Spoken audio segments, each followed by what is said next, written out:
Hello and welcome to the Scaleforum 2024 report. This is part 1 of a 4-part series of videos covering the show.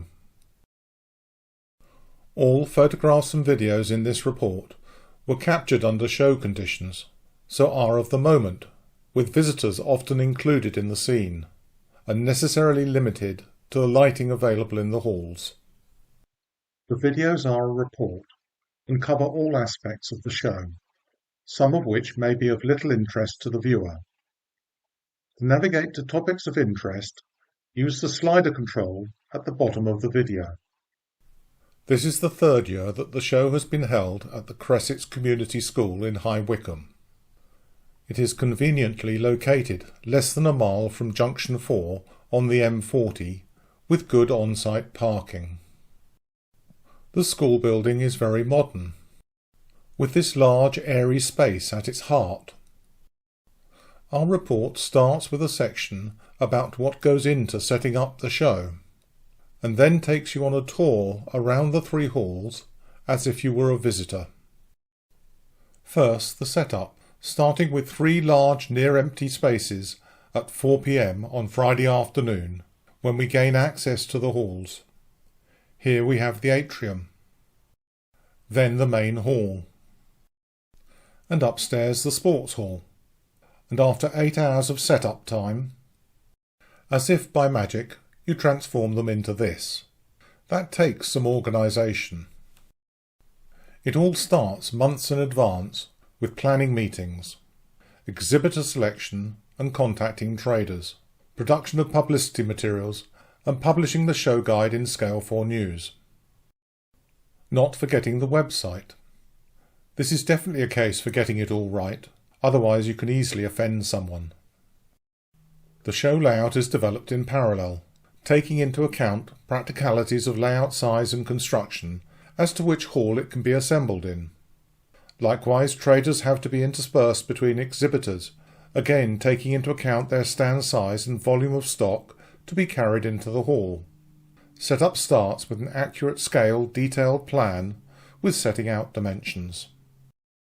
These are then set out on the floor and marked with sticky tape, establishing the territory for each trader or exhibitor. Tables have to be hauled into position, and it can feel very lonely for the first one to set up in the hall. The society stand is set up at the earliest opportunity to give a central point of contact for exhibitors. By about 5 p.m, the layouts, or at least bits of the layouts, start to appear. Take for example Slattox Junction. All parts are packaged for safe transportation, typically requiring a large van. All the bits have to be carried into the hall, unpacked and assembled. It takes a lot of people a long time for a large layout like this.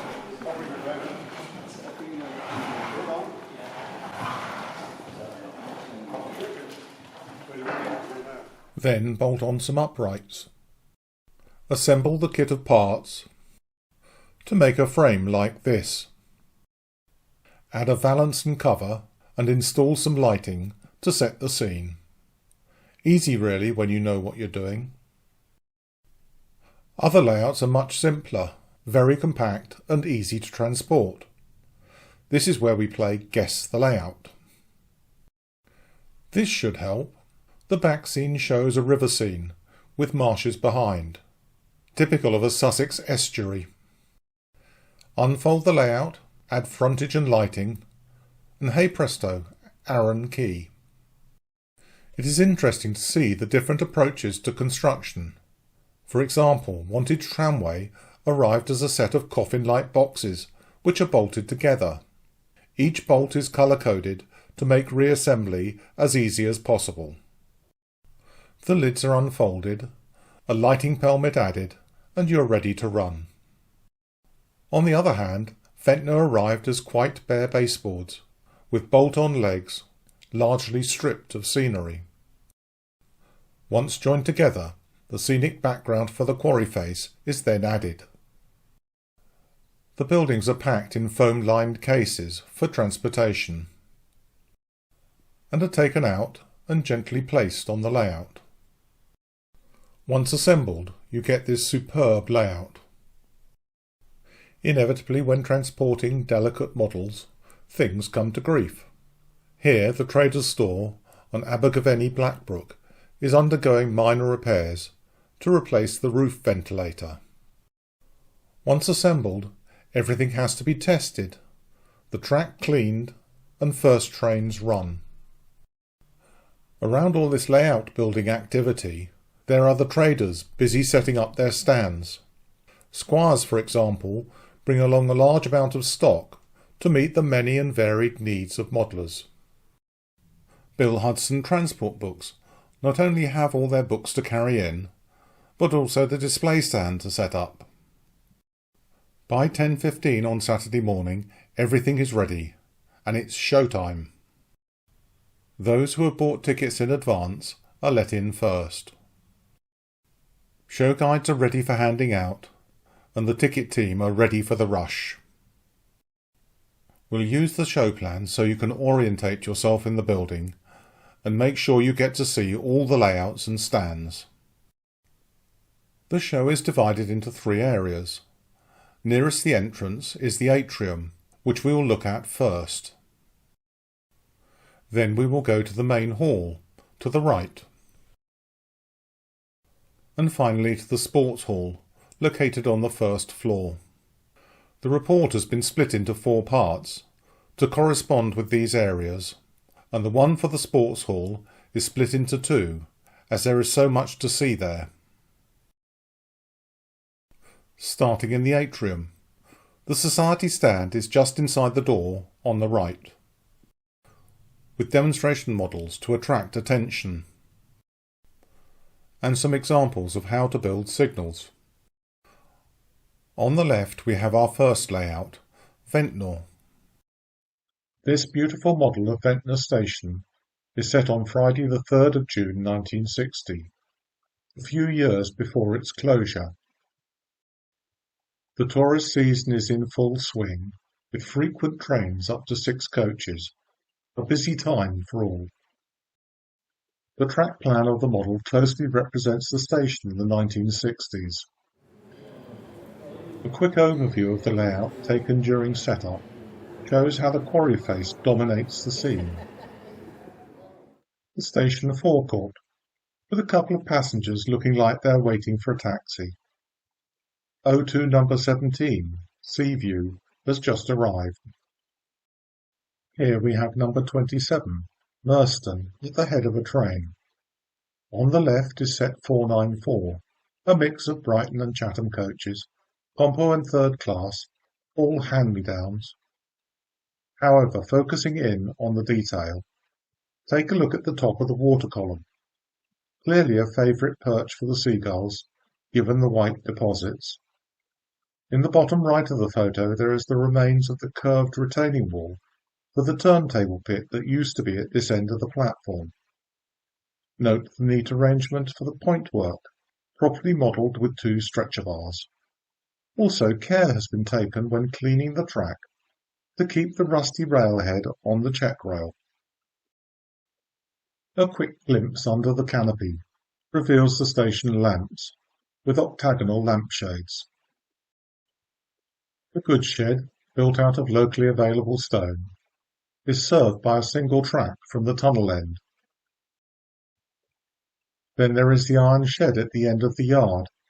Its purpose is not quite clear, the signage having long since faded and barely legible, which gives it that air of abandonment. The quarry face shows the rock strata, with vegetation tumbling down it, taking purchase where odd ledges permit. At various times the tunnels in the cliff have been used for storage purposes, hence the bricked-up entrances on some of them. Signalling is quite simple, just starting signals at the end of the island platform. Notice how the ribbed arms have been faithfully modelled. The control panel is a neat and tidy design, and NCE power cab controllers are used for traction power. The fiddle yard can hold trains of up to 6 coaches, of various origins and vintages. By 1960 these were painted either BR maroon or green. The service is run by a fleet of O2s. The layout is well documented, with boards giving details of the original station, and an album of photos to look through, showing how the model was constructed. The layout proved universally popular with visitors to Scaleforum. No doubt this will be a crowd puller for many shows to come. Next to Ventnor we have the chassis construction demonstration by Simon Bolton. He was happy to chat about techniques, tools and methods, and gave practical demonstrations of this handy little gadget that he uses for axle alignment, available from Poppy's Woodtech. Next we have the Ditchling green layout. Ditchling green, modelled in 7mm scale, is set between Lewes and Kemah Junction, representing BR Southern Region in a small Sussex town in the 1950s. The layout was built by Gordon Gravitt in the 1980s. Subsequently sold, it spent 25 years abroad in France. Now back in the UK, the layout is undergoing restoration by Rex Davison and Stephen Williams. Operationally it is quite simple. A through line runs across the scene, with a loop, head shunt and siding. There are fiddle yards at each end. The narrow gauge industrial line crosses the standard gauge railway on the level, from the fiddle yard on the right. As with layout models by Gordon Gravitt, the model is about scene setting. Buildings are carefully observed and recreated in great detail, integrated with the terrain, giving something that looks entirely believable. The main street rises up to a level crossing, with shops along both sides. The pub sign is advertising the Beacon, belonging to the Ferrari Mute Brewery in Guildford. The narrow gauge line crosses just here beside the pub. The estate agents and newsagents are next to each other. Tucked in beside them is an old-style phone box, with two children struggling to open the heavy door. There are two signal cabins, one a box by the level crossing, the other a lever frame cabin at the far end of the platform. At the front there is a simple brick garage, with corrugated iron roof, all a bit tatty, with a car being worked on inside.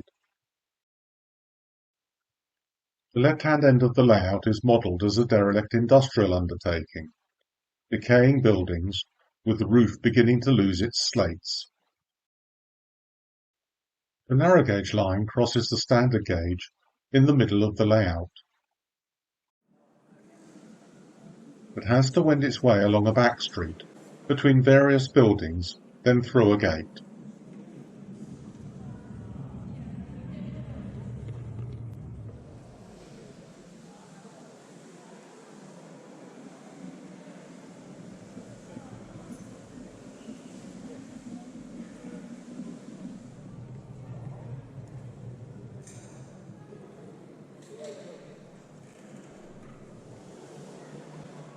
On the standard gauge line, trains are operated by an A1X, with a few wagons.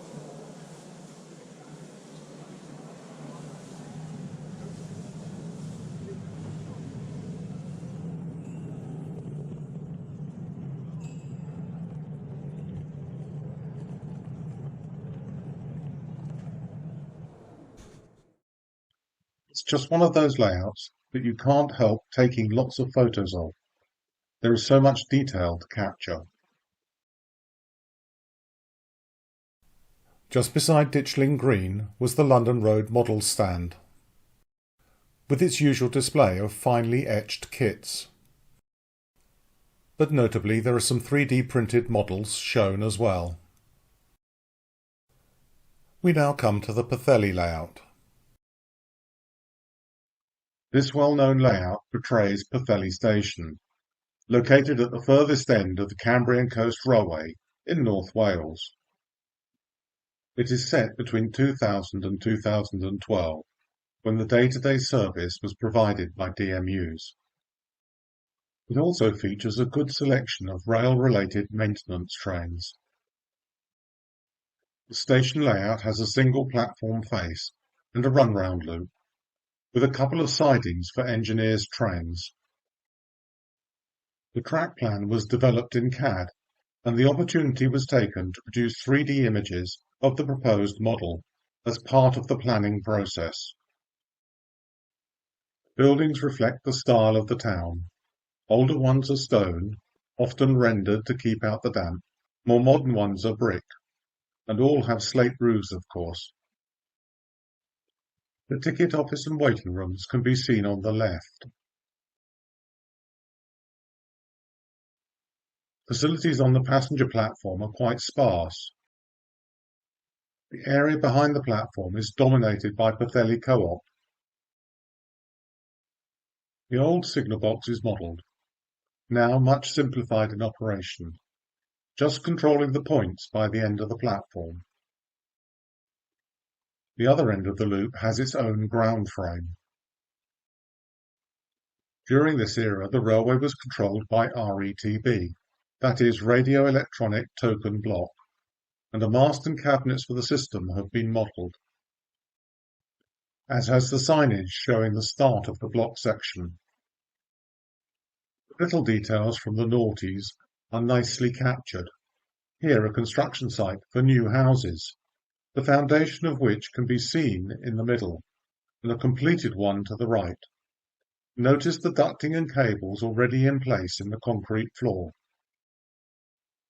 And other details on this site, like the half-filled skip and portaloo. On the right of the layout there is the discount glass store. Notice the foundation ready for a demonstration conservatory to be built on it, and the rubbish bins from Biffa. Housing adjacent to the railway is well modelled, and is carefully blended with the painted back seam. The roofs have a little verdigris and staining from the lead around the chimney. The gardens are filled with typical clutter for the era, an aerial-type washing line, white plastic garden furniture, a shed or two, and notice the satellite dish.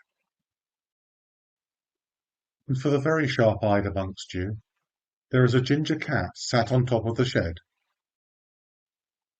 Just in front of the terrace, there is rather a nice little cameo, with a Land Rover being worked on, one wheel off, up on axle stands, and the owner's black Labrador lying in the middle of the road, looking on. Trains operating during the show included normal service trains, as well as a good selection of engineers' trains and maintenance machines. Here we have a Placer and Thura Universal Tamper, operated by Colas Rail.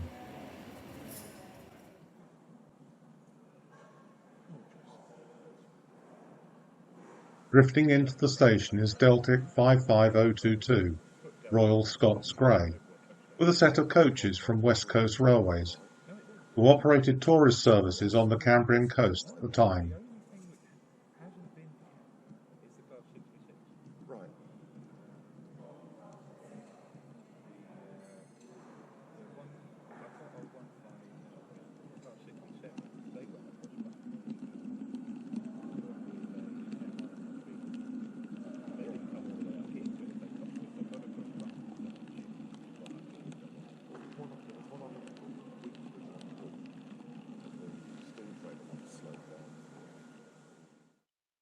A lovely layout, well observed, and it was nice to have the chance to look at it properly, without too many other people around.